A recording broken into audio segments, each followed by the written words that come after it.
What's good? Welcome back to another episode of Speech Therapy with Erik Woodz. I'm your host, Erik Woodz, and I'm feeling rather in the mood today.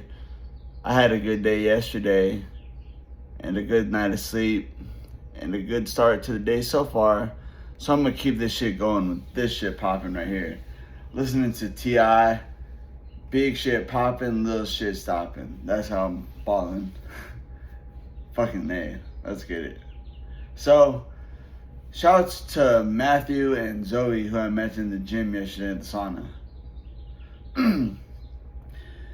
They inspired me to do this shit right here. Well, this episode where I'm gonna talk about my testimony and my story because I felt like I described it to them yesterday. Just on the sense that we were the only ones in the sauna. They were like 10 years younger than me. I'm 30. She seemed like maybe 20, 19. He was in like late high school, so they're like my target audience. All y'all out there, the youngins. Hell, all the older folk too. This shit, the free game for everybody.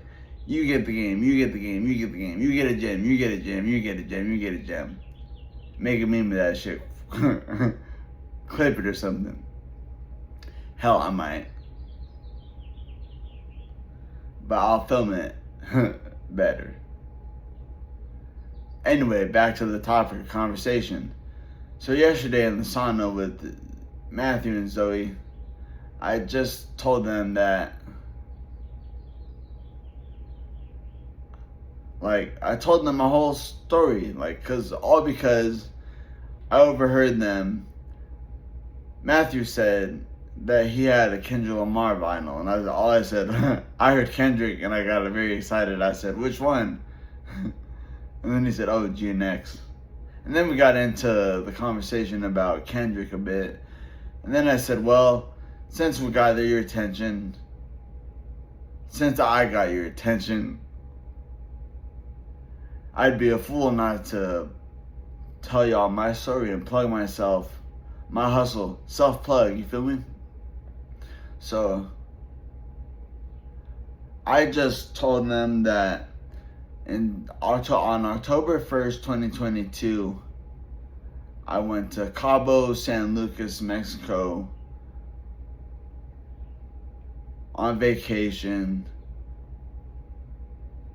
got drunk, went to the pool, sat on a ledge next to two areas that had caution tapes, but not this middle one, the one that I sat on. I don't know if it got ripped off. I didn't even do that on purpose. Or if it fell off or something. Or if they just didn't put it there because they figured, they can figure it out. But, kid thee not, I did not.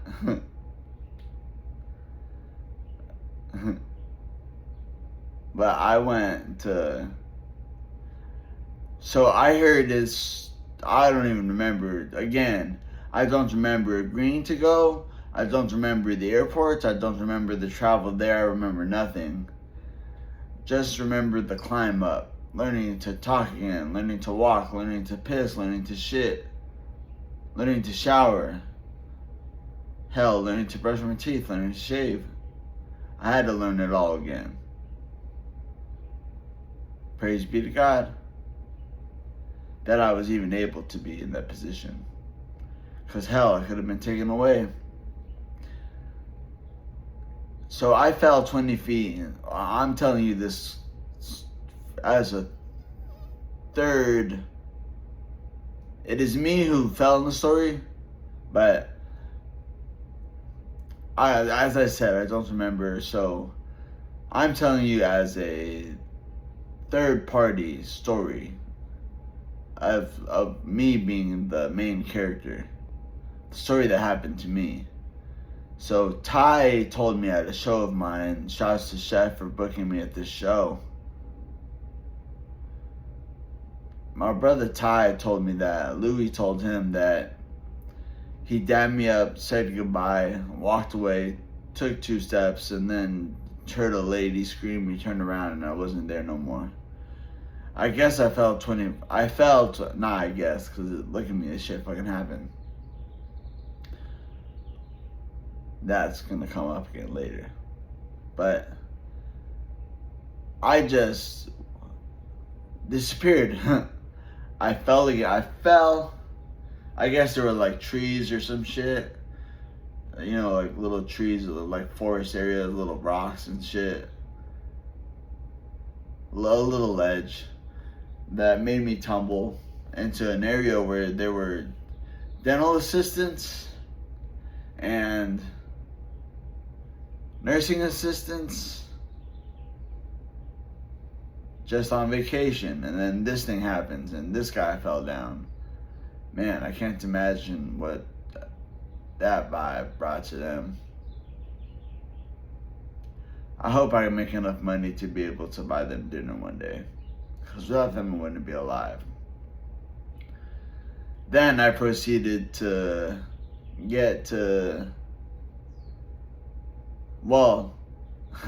they resuscitated me because I died.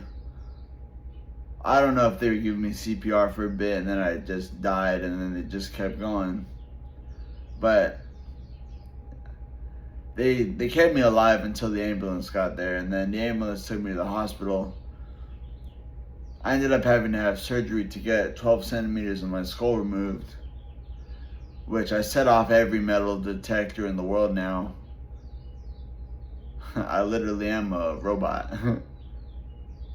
I am robot. Or whatever the fuck. Or iRobot.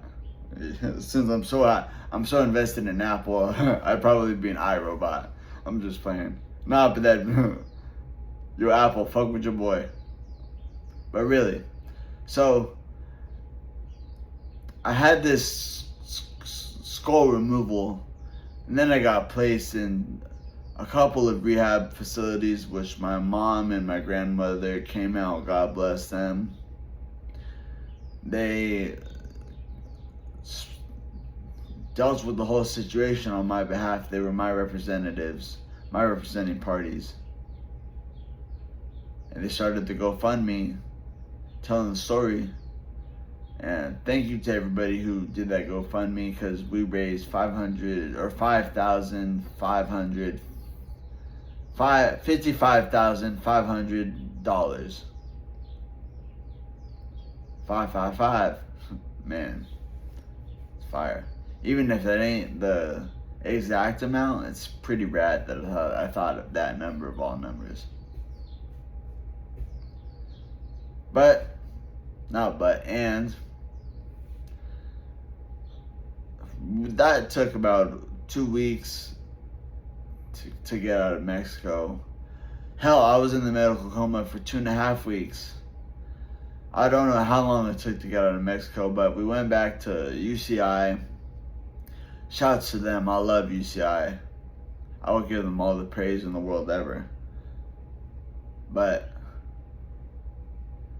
I just caught myself because I fixed my glasses so much. But yeah, then we got to UCI or whatever the hell. Then they sent me to Kindred, then Neuro Restorative in Tustin. Then at Neuro Restorative, I remember my mom telling me that Dr. Sue and Dr. Froth,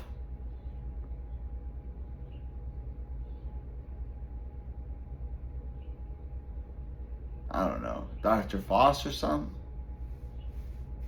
Okay, we're gonna keep this flow going. Lesson learned, I gotta turn off my notifications or put my phone on silent before this film records when I do these episodes.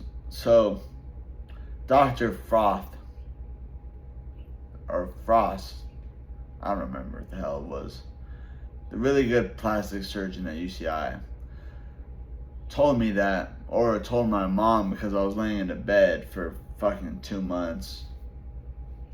And I was so pissed off. I mean, I went through a lot of emotions because my brain was fucking injured drastically. But I was in UCI, or at Tustin Neurorestorative, hearing the news that my mom got from UCI Medical Center that we need to rebuild, or we need to take vitamins and wait for my skin to regenerate before we can even move forward on the operation. So I had to walk around wearing a fucking helmet. This white little helmet, I'm gonna pull it up and show y'all one day. It's put in the garage of my property one day, or my property across town. But that's another story. But yeah, I was very pissed off that we had to wait 6 months and I didn't get the helmet till I got out of there.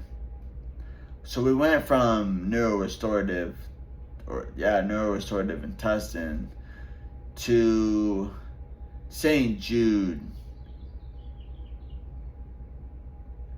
That was awesome. I mean, not being in rehab was awesome, but I had my own room. Yeah, I mean, I had my own room at Tustin too. But man, it was just better. They had access to my devices. They didn't give me that at neurorestorative. So I was bumping my album, my raps that I recorded and wrote before my incident, like months before. I finished them. Like all of it. So then I was just chilling. I was laying in bed. I was watching TV, doing my scheduled therapies throughout the week. Had all my food brought to me on time. Hell, that's the one thing I miss about the psych ward too. Just getting the food prepared for me and made on time and delivered to me, and I didn't have to work for it. But the price you pay, right? I hope that's not gonna be. I mean, I will never allow that to be the case again. Not in my will. I will allow it, but I will pay for it on my dime when the time comes, because I told y'all I had everything taken away from me and I had to earn it back. And I even thank the Lord for letting me wash the dishes and stuff. I thank the Lord for another day every night. I mean, I should get better at praying before I eat, even praying before bed. But we good. I'm honest as I'll ever be.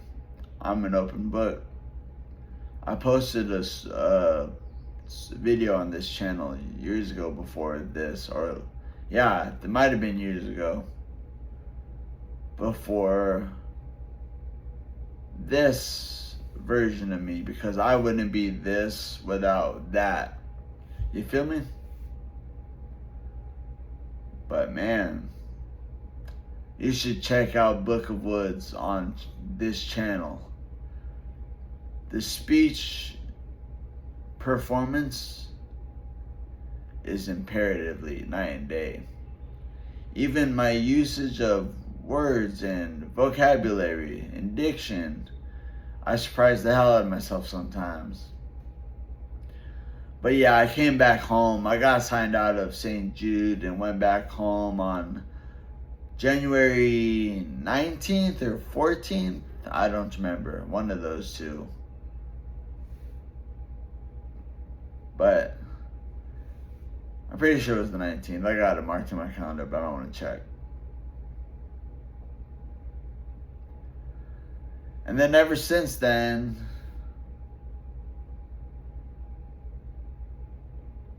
I've just been trying to get better. And I'm doing a damn good job. So my daily schedule today, I'm living the dream, honestly. Not financially, just prioritizations.